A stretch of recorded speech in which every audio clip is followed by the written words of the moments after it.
So why are we surprised? If all the good people keep away from politics, who will be in politics? It's a vacuum. It will be filled by bad people.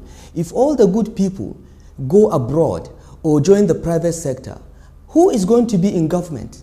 The people that are not so good. And this is what is happening. We are seeing an intersection of bad people in government, bad people in politics, and our country is running down. It's going down the drain. Now, even the good ones that want to get involved, that is that kind of a tactical way of edging them out of the contest. Because they are not a critical mass. There are very few of them. There are very few of them. When we were in the government, only about 4 of us as ministers could stand up and say we disagreed with President Obasanjo.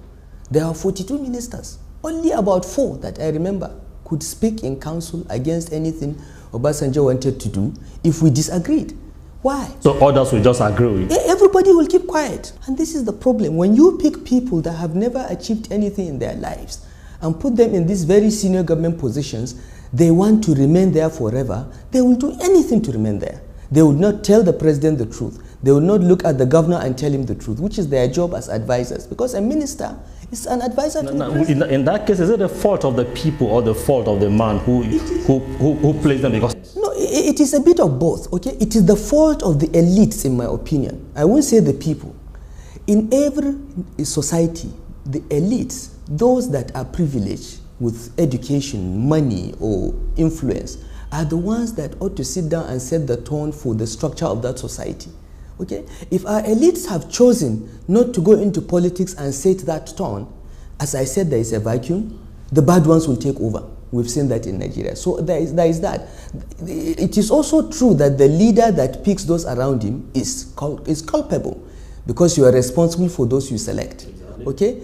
You are constrained to some extent, because our constitution, for instance, says that the president must appoint a minister from each state. But it doesn't say that you should appoint a criminal from the state. It says that you should look for the best possible person and appoint him to be minister. So there are constraints, but still I believe that in this country we have so much talent that if we are really looking for square pegs to put in square holes, we will find them. And there is I think it has to do with the sincerity of the person in charge. No, as I said, leaders must be checked. Absolute power, power corrupts. Absolute power corrupts absolutely. So leaders must be checked. It is in their own interest to create a system that they are checked. Okay? If they are not checked, even good people become bad people. I have seen that transformation. I know many people that I have worked with, that I have interacted with, that were really good when we worked together. Some of them have become governors and ministers, and they have become monsters because there is no check and balance. Leaders must be checked throughout history. So it is not just the leader. The people must be able to speak out. The people must complain. The elites must come and say this is not acceptable. But in this country, you have a conspiracy of silence by the elites. Everybody just keeps quiet because everybody is just waiting for his turn. And it is not taking us anywhere.